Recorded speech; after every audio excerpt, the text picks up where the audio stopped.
વિદ્યાર્થી મિત્રો, આજે આપણે ત્રિકોણની સમરૂપતાના સિદ્ધાંતો વિશે આપણે જોવા માંગીએ છીએ.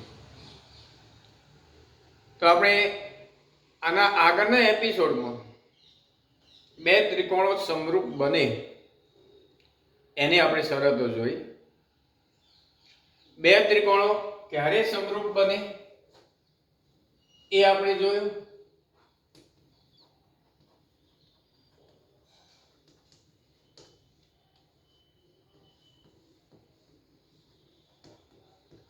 તો તમે જાણો છો કે આપણને અહીંયા ત્રિકોણ ABC આપ્યો હોય અને ત્રિકોણ DEF આપ્યો છે. હવે મારે આ બે ત્રિકોણો સમરૂપ બનાવવા હોય તો મારે કઈ શરતનું પાલન થતું હોવું જોઈએ? તો તમે જાણો છો ખૂણાઓ સમાન હોવા જોઈએ. એટલે ખૂણો A બરાબર ખૂણો D, ખૂણો B બરાબર ખૂણો E અને ખૂણો C બરાબર ખૂણો F. અને આ એક શરત. બીજી શરત હતી એની અનુરૂપ બાજુઓનું ગુણોત્તર સમાન હોય. અનુરૂપ બાજુઓ AB અનુરૂપ કોણ આવે DE, BC એને અનુરૂપ કોણ આવશે EF અને AC એને અનુરૂપ આવશે DF. તો અહીંયા હું લખીશ AB upon DE બરાબર BC upon EA બરાબર AC upon DA. જો આ બે શરતનું પાલન થાય તો આ બંને ત્રિકોણો સમરૂપ છે એમ કહેવાય. અને એને આપણે સંકેતમાં આવું લખ્યું હતું કે ABC સમરૂપ અહીંયા ત્રિકોણ ABC સમરૂપ ત્રિકોણ DEF.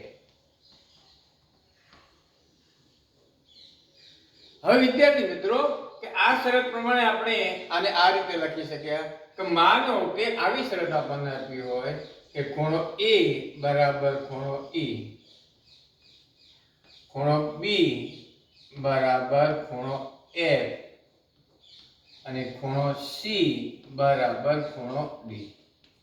આ શરત આપી અને બીજી શરત આવી આપી છે AB upon EF બરાબર BC upon FD બરાબર AC upon DE. જો આપણે આવી શરતો આપી હોય તો શું આપણે આ બે ત્રિકોણો સમરૂપ ત્રિકોણ ABC અને ત્રિકોણ DEF સમરૂપ છે? ચોક્કસ છે. પણ સંકેતમાં કેવી રીતે લખાશે? સંકેતમાં આ રીતે લખાશે ના. અને સંકેતમાં લખવા માટે આ જે ક્રમ આપ્યો છે એ ક્રમનો આપણે ઉપયોગ કરવો પડે. ત્રિકોણ ABC સમરૂપ ત્રિકોણ એની અનુરૂપ કોણ છે E, તો અહીંયા શું આવશે E. B ની અનુરૂપ કોણ છે F, તો અહીંયા આવશે F. અને C ને અનુરૂપ કોણ છે D, તો આ રીતે લખાશે. જો તો અહીંયા ખૂણાઓ જે પ્રમાણે આપણને આપ્યા છે તો એને કહેવાય અનુરૂપ બિંદુઓ, શિરોબિંદુઓ. જો જે ખૂણાઓ સમાન છે તો એને અનુરૂપ ખૂણાઓ શું શિરોબિંદુઓ શું બની જશે? અનુરૂપ. તો એને અનુરૂપ કોણ કહેવાય E, B ને અનુરૂપ કોણ કહેવાય F, C ને અનુરૂપ કોણ કહેવાય D. તો ABC સમરૂપ ત્રિકોણ EFD. આમ તો વિદ્યાર્થી મિત્રો, આજે આપણે લખીએ છીએ એને લખી ન શકાય તેમ છતાં પણ આપણે એને સ્વીકારવાનું છે કે આ રીતે લખવાનું છે. આમ તો આની સંગતતા આવે અને આની સંગતતા લખવી પડે કે ABC સંગત DEF સંગતતા સમરૂપતા છે, આમ લખાય. અહીંયા પણ એ જ લખાય ABC સંગત EFD સંગતતા સમરૂપતા છે.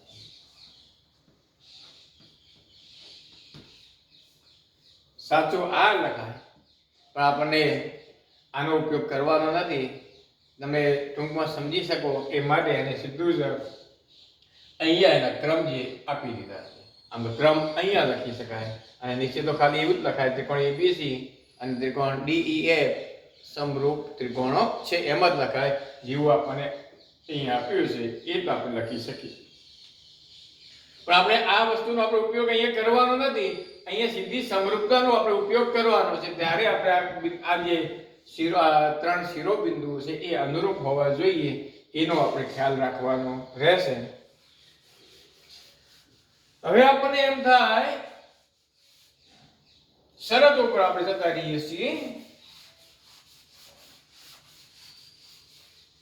પહેલી શરત છે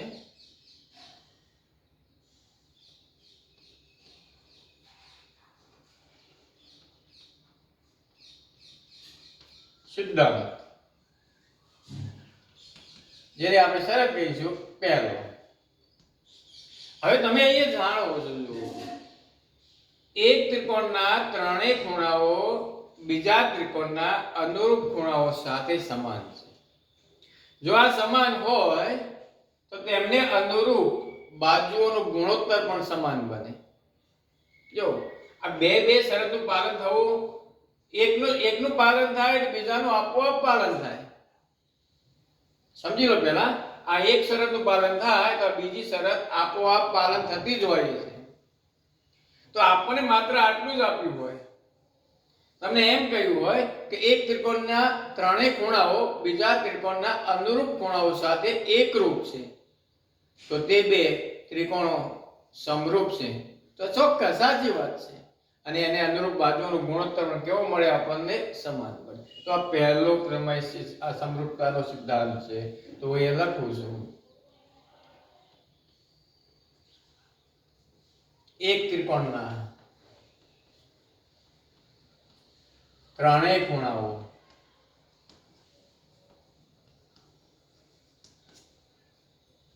બીજા ત્રિકોણના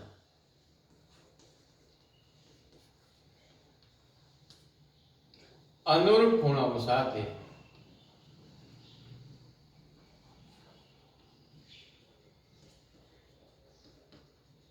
સમાન.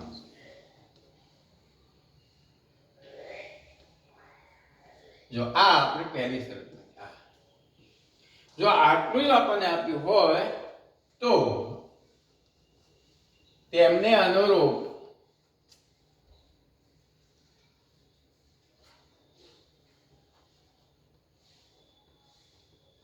બાજુઓનો ગુણોત્તર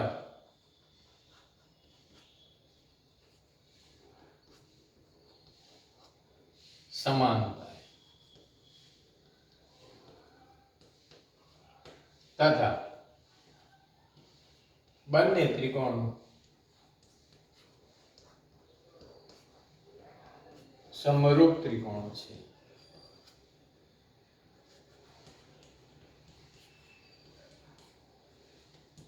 આ જે આવી આ સિદ્ધાંત આને કહેવામાં આવે છે ખૂ પ્રમેય. આ પ્રમેય જ છે. આ પહેલી શરત છે.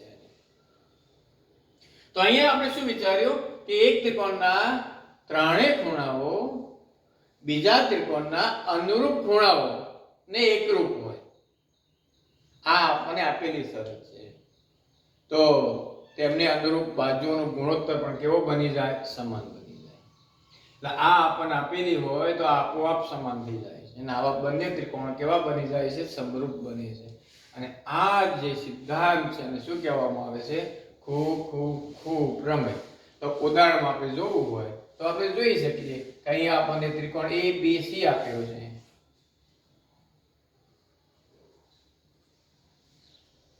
અહીંયા બીજો ત્રિકોણ આપણને આપ્યો છે DEF.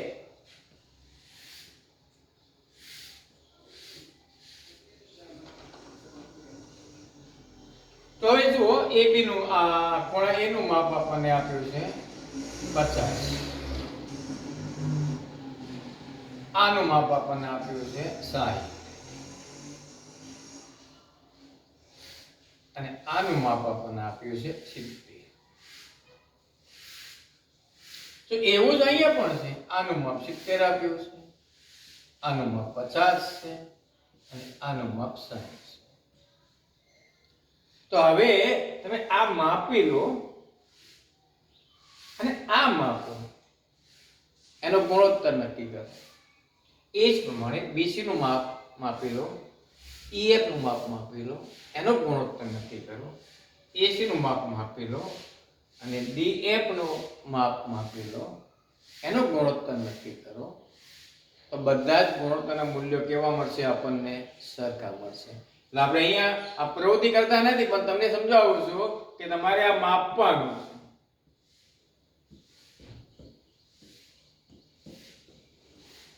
એ ગુણોત્તર કેવા મળે? આપણને સમાન મળે. તો આ એક આપણે સમરૂપતાની પહેલી શરત જોઈ. એમાં પહેલી શરતનું નામ શું છે? ખૂ ખૂ ખૂ પ્રમેય. તો આની અંદર શું હોય? આપણને બંને ત્રિકોણના અનુરૂપ ખૂણાઓ સમાન આપ્યા હોય. બંને ત્રિકોણના અનુરૂપ ખૂણાઓ સમાન આપ્યા હોય તો આપણે શું મળે? તો અનુરૂપ બાજુઓનો ગુણોત્તર સમાન મળે અને એ બંને ત્રિકોણો કેવા મળે? આપણને સમરૂપ બને. આ એક બાબત થઈ. હવે વિદ્યાર્થી મિત્રો એક જુઓ, આને આ બે ત્રિકોણ માટેની આપણે વાત કરીએ છીએ. હવે હું અહીંયા 50 નથી લખતો, ફક્ત તમને બે જ ખૂણાઓ આપ્યા છે. ખૂણા B નું માપ 70 આપ્યું છે અને ખૂણા A નું માપ, એટલે આ બે ખૂણા સમાન આપ્યા. આ બે ખૂણા સમાન આપ્યા. તો શું આ બે ત્રિકોણો સમરૂપ બની શકે? ત્રીજા ખૂણાનું માપ આપણે સમાન આપ્યું નથી. તો વિદ્યાર્થી મિત્રો બની શકે. કેમ બની શકે? કે ત્રિકોણના ખૂણાના સરવાળાનો સિદ્ધાંત છે કે ત્રણેય ખૂણાના માપનો સરવાળો કેટલો બને? 180. તો આ બંનેનો સરવાળો કરીએ તો આ ખૂણાનું માપ કેટલું આવી જાય? 50 આવી જાય. એટલે આપણને બે જ ખૂણા આપ્યા હોય, બે જ ખૂણાઓની જોડ સમાન આપી હોય તો ત્રીજી જોડ આપોઆપ સમાન બની જાય છે. તો અહીંયા પણ કેટલું મૂલ્ય બનશે? આપણને 50. તો હવે વિદ્યાર્થી મિત્રો તમે મને કહો કે ત્રણેય ખૂણાઓ એક સમાન આપવા જરૂરી ખરા? ના. ત્રિકોણના અનુરૂપ બે ખૂણાઓની જોડ સમાન આપો. જો અનુરૂપ જોડ જે બે બને છે ત્રણ, એ પૈકીની બે જોડના ખૂણાઓ સમાન આપો તો પણ બંને ત્રિકોણો સમરૂપ બને છે. અને આ જે લખાય છે એને કહેવામાં આવે છે ખૂ ખૂ પ્રમેય. જો આમાં એક શબ્દ ખૂ નીકળી ગયું, ખૂ ખૂ પ્રમેય કહેવામાં આવે છે. અને શું કહેવામાં આવે છે? ખૂ ખૂ. તો બીજી શરત બની સમરૂપતાની, ખૂ ખૂ શરત.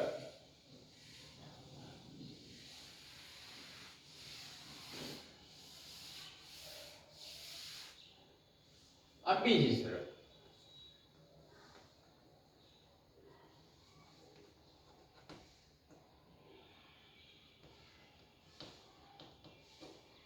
કઈ આવશે? ખૂ ખૂ. તો મારે લખવું શું લખાય છે? બંને ત્રિકોણના અનુરૂપ ખૂણાઓની બે જોડના ખૂણાઓ સમાન હોય. જો શબ્દ કયા વાપરે? જો ટૂંકમાં લખું છું, બે ત્રિકોણની અનુરૂપ ખૂણાઓની બે જોડ ના ખૂણાઓ સમાન.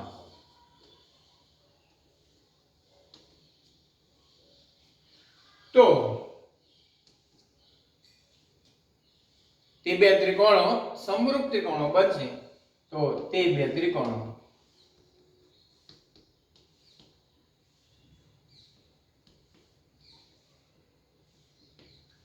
અને તેમને અનુરૂપ બાજુનો ગુણોત્તર પણ કેવો બનશે? સમાન બનશે. આ બે બાબત થઈ ગઈ. આ બીજો સિદ્ધાંત બની ગયો ખૂ ખૂ. હવે આની અંદર અને આ બંને એક જ છે. આપણે જાણીએ છીએ અહીં આપી શરત તમે બે ખૂણાઓની જોડ સમાન આપી હોય તો ત્રીજી જોડ આપોઆપ કેવી બની જાય છે? સમાન જ બની જાય છે. એટલે તમારે ત્રણ જોડ આપવી કોઈ જરૂરિયાત નથી. તમને બે ખૂણાઓની જોડ સમાન આપી હોય તો પણ તમે બે ત્રિકોણો સમરૂપ છે એવું આપણે સાબિત કરી શકીએ છીએ. હવે ત્રીજી બાબત જોઈએ.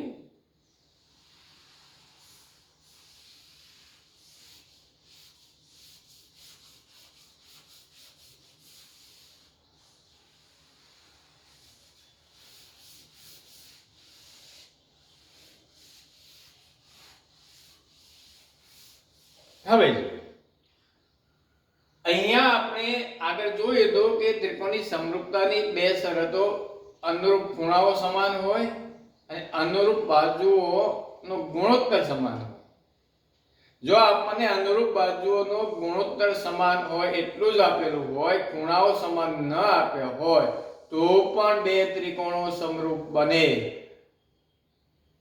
તો આનો અર્થ એ બન્યો કે આપણે બે શરતો પૈકીની એક બીજા નંબરની શરત જ્યારે અનુરૂપ બાજુઓનો ગુણોત્તર સમાન હોય તો તે બે ત્રિકોણો સમરૂપ બને અને અનુરૂપ ખૂણાઓ સમાન થાય.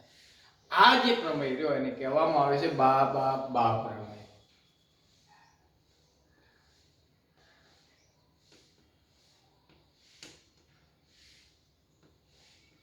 તો બા બા બા પ્રમેયની અંદર શું છે? તો અહીંયા લખીશું બે ત્રિકોણના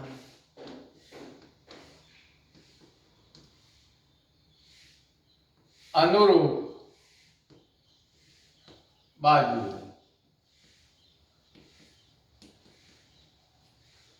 ગુણોત્તર સમાન. જો તમારે આ ગુણોત્તર શબ્દ ના લખવો હોય ને તો શું લખવાનું? અનુરૂપ બાજુઓ સપ્રમાણમાં. જો ગુણોત્તર સમાન હોય એ લખો, ગુણોત્તર લખો તો સમાન લખવું પડે, સપ્રમાણ લખો તો સમાન છે એવું લખવાની જરૂર રહેતી નથી. સપ્રમાણ હોય એટલું જ લખવાનું છે, સમાન હોય તો.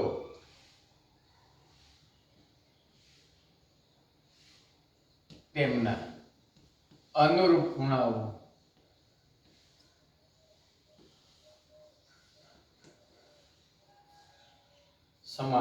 સમાન હોય અને બંને ત્રિકોણો સમરૂપ છે. જો આ એક શબ્દો બની ગયા. કોના બની ગયા? બા બા બા. તો અહીંયા આપણે સમજવું હોય તો બે એક ઉદાહરણ લઈએ આપણે. જો આ અહીંયા ત્રિકોણ એબીસી લીધો છે આપણે, અહીંયા ત્રિકોણ DEF લઈએ. આનું માપ 2 છે, આનું માપ 4 છે, આનું માપ 3 છે, આનું માપ 6 છે, આનું માપ 1.5 છે, આનું માપ 3 છે.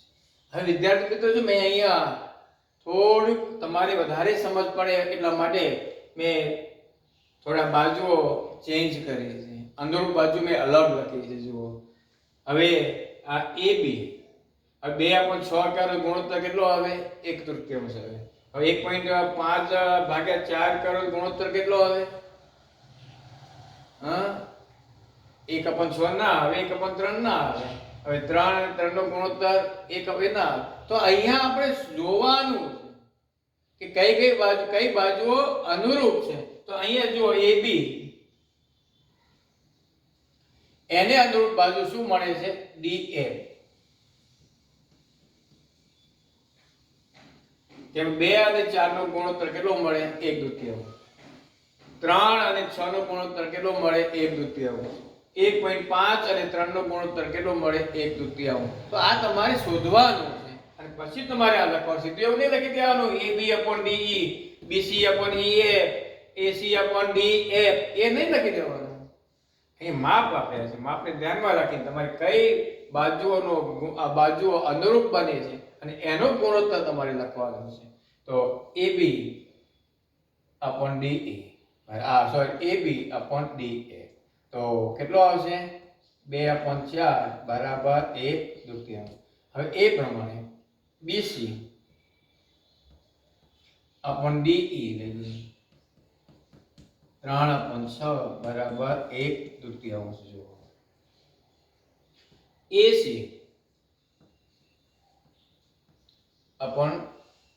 AC/EF 1.5/3 બરાબર 1/2. તો આ વિદ્યાર્થી મિત્રો તમે જુઓ કઈ અનુરૂપ બાજુનો ગુણોત્તર કેવો મળે છે આપણને? સરખો. તો આપણે એ લખી શકીએ કે AB/DF બરાબર BC/DE બરાબર AC/EF. જો બાજુઓનો ગુણોત્તર સમાન થઈ ગયો તો આ બંને ત્રિકોણ કેવા બને? સમરૂપ બને. તો આપણે સંકેતમાં લખવો તો કેવી રીતે લખાય છે? આ જ લખી દેવાનું A B C જુઓ સમરૂપ. તો અહીંયા સીધું લખી નાખો D E F? ના, મારે A ને અનુરૂપ કયું બિંદુ આવે, B ને અનુરૂપ કયું બિંદુ આવે, C ને અનુરૂપ કયું બિંદુ આવે એ આપણે શોધવાનું છે. હવે આના માટે આપણે શું કરવાનું? તો આ ગુણોત્તર જુઓ. બંનેમાં B આપ્યા છે, બંનેમાં D આપ્યા છે. તો આનો અર્થ શું બને? B ને અનુરૂપ D. તો B ને અનુરૂપ D હોય તો A ને અનુરૂપ શું બને? F. અને C ને અનુરૂપ શું બની જાય? E. તો અહીંયા લખો તો આપણે લખી દીધું. તો હવે A ને અનુરૂપ શું બનશે? આ B અને D, B અને D. તો B ને અનુરૂપ D હોય તો A ને અનુરૂપ શું આવશે? અહીંયા F. B ને અનુરૂપ શું આવે? D. બાકી બધું કયું બિંદુ? E. સમરૂપતા જો લખી શકાય. તો આ જે ઉદાહરણ હતું એને કહેવાય બા બા બા પ્રમેય. અને આ એના શબ્દો હતા. આ એને આપણે એક ઉદાહરણ લીધું અને આ ઉદાહરણ મુજબ આપણે બા બા બા આપણે લખી શકીએ. અને આ બે ત્રિકોણ સમરૂપ હોય તો એને અનુરૂપ ખૂણાઓ પણ કેવા મળે? આપણને સમાન જ મળે. તો વિદ્યાર્થી મિત્રો, આપણે બા બા બા શરતનો આપણે ઉપયોગ કર્યો. હવે એક શરત આપણે જોવાની છે એ આપણે જોઈ લઈએ.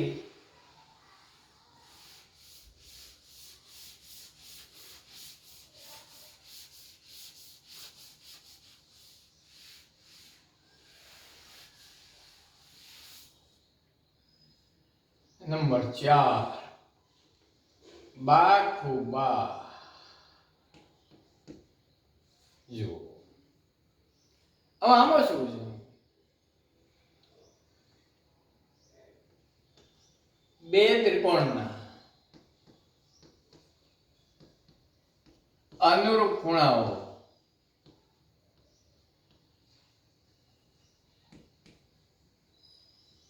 ની એક જોડ સમાન આપણને આપ્યું હોય. એક જોડ ના ખૂણાઓ સમાન. આ એક આપ્યું. બીજું શું આપ્યું છે? તો એ આપણે જોઈએ. તે ખૂણાઓ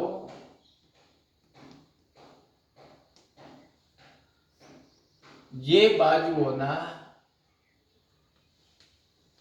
અંતર્ગત ખૂણાઓ છે. ખૂણાઓ છે તે બાજુઓનો ગુણોત્તર સમાન.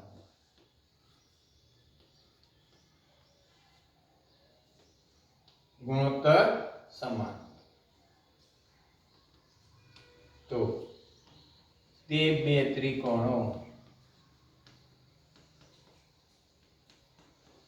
સમરૂપ છે.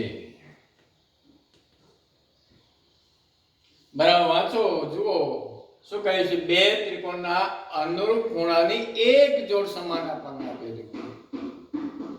અને આ ખૂણાઓ કઈ બાજુઓના અંતર્ગત ખૂણાઓ છે તે બાજુઓનો ગુણોત્તર આપણને સમાન આપ્યો હોય તો તે બે ત્રિકોણો સમરૂપ બને. તો આપણે એક ઉદાહરણ જોઈએ અહીંયા.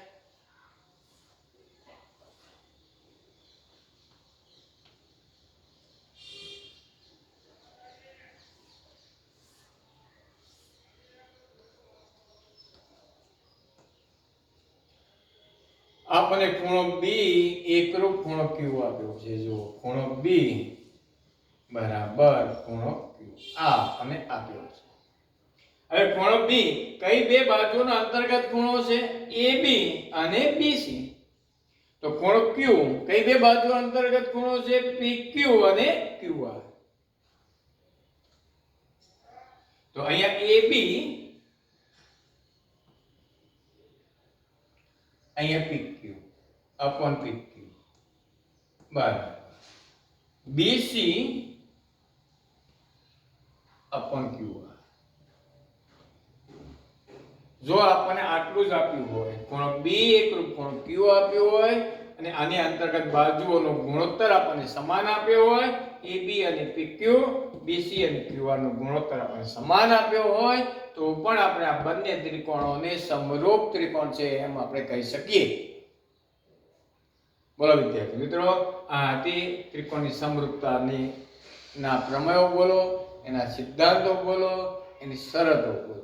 તો આ શરતો મુજબ આપણે ત્રિકોણો સમરૂપ બનાવી શકીએ છીએ. તો હવે આ ત્રણ શરતોને ધ્યાનમાં રાખી આપણે કેટલાક ઉદાહરણ જોવાના છે. એમાં એક કે બે ઉદાહરણ આપણે આ એપિસોડની અંદર જોઈ લઈએ એટલે તમને વધારે ખ્યાલ આવે.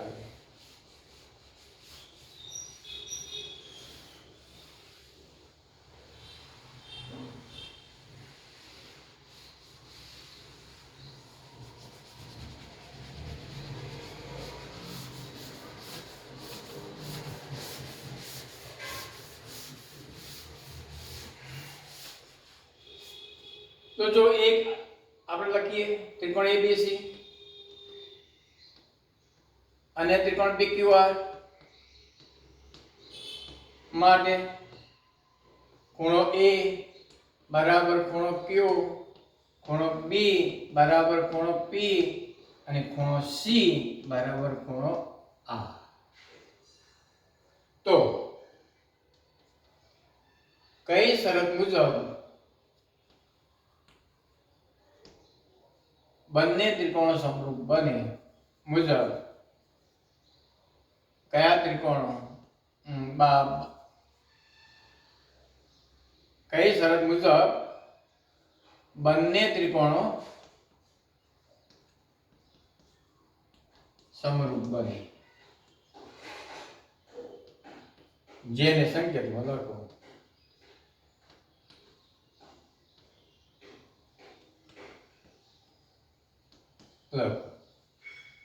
તો જુઓ, મારે આકૃતિ પર દોરવાની જરૂર ન પડે કેમ કે ખૂણો A અને ખૂણો Q સમાન છે. તો A ને અનુરૂપ બિંદુ કયું બન્યું કહેવાય Q, B ને અનુરૂપ બિંદુ કયું બન્યું કહેવાય P, C ને અનુરૂપ કયું બિંદુ બન્યું કહેવાય R. તો વિદ્યાર્થી મિત્રો, અહીંયા એક ત્રિકોણના ત્રણેય ખૂણાઓ બીજા ત્રિકોણના અનુરૂપ ખૂણાઓ સાથે સમાન છે. તો કઈ શરત બનશે? ખૂ ખૂ ખૂ. જો પહેલો જવાબ મળ્યો આપણને. તો કઈ શરત મુજબ? ખૂ ખૂ ખૂ શરત મુજબ બંને ત્રિકોણ કેવા બને? સમરૂપ બને. સંકેતમાં લખો તો શું લખાશે? ત્રિકોણ ABC સમરૂપ ત્રિકોણ. હવે હું PQR છે તો નહીં લખી શકું. કેમ નહીં લખી શકું? એમ અનુરૂપ બિંદુઓ અલગ છે. તો A ને અનુરૂપ કોણ છે? Q. તો મારે પહેલું શું લખાશે અહીંયા? Q. B ને અનુરૂપ કોણ છે? P. તો મારે બીજો શબ્દ શું આવશે? P. અને ત્રીજો આવશે R. વિદ્યાર્થી મિત્રો, જો દાખલાઓ બહુ સહેલા છે, આવડે એવા છે. આપણને આ લખતા આવડવું જોઈએ. અને કોના ઉપર આધારિત છે? આ બિંદુ ઉપર આધારિત છે, ખૂણા ઉપર આધારિત છે. એટલે અનુરૂપ બિંદુઓ કહેવાય, અનુરૂપ શિરોબિંદુઓ કહેવાય. અને એના આધારે આપણે આ લખી શકીએ. હવે આવો જ એક બીજો ઉદાહરણ આપણે જોઈ લઈએ. આ દાખલા માટે આપણે આવું લખીએ છીએ.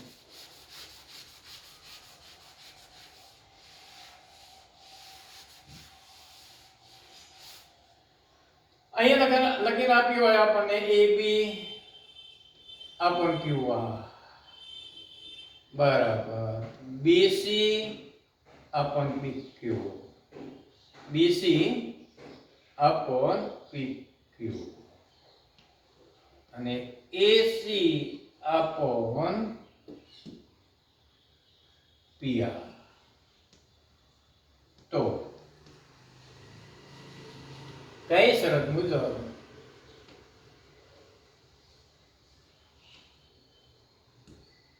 બંને ત્રિકોણો સમરૂપ બને?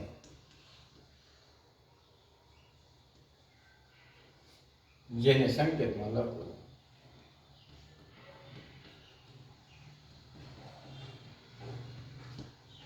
તો બરાબર જુઓ, અહીંયા આપણને કઈ શરત આપી છે? બાજુઓના ગુણોત્તરો સમાન. તો કઈ શરત બની કહેવાય? બા બા બા. આ શરત મુજબ હવે જુઓ, સમરૂપતાના સંકેતમાં આપણે બંને ત્રિકોણ દર્શાવવાના છે. તો મારે અહીં લખી દેવું પડે પહેલું ત્રિકોણ A B C. હવે જોવાનું આ ત્રણ પૈકી કોઈ બે ને પકડો હાથમાં. અહીંયા જોવાનું B, અહીં B સમાન આપ્યો છે, અહીંયા Q, અહીં Q સમાન આપ્યો છે. આનો અર્થ શું બને? B ને સંગત Q છે. જો B ને સંગત Q હોય તો A ને સંગત શું આવે? R. તો મારે A ને સંગત શું લખવું પડે? R. B ને સંગત શું લખવું પડે? Q. હવે બાકી તો તમે જાણો છો કયો બિંદુ વધે છે? P. તો વિદ્યાર્થી મિત્રો, આપણે આ એપિસોડમાં અહીંયા સુધી રાખીશું. બાકી આ દાખલાઓ આના પછીના એપિસોડમાં જોઈશું.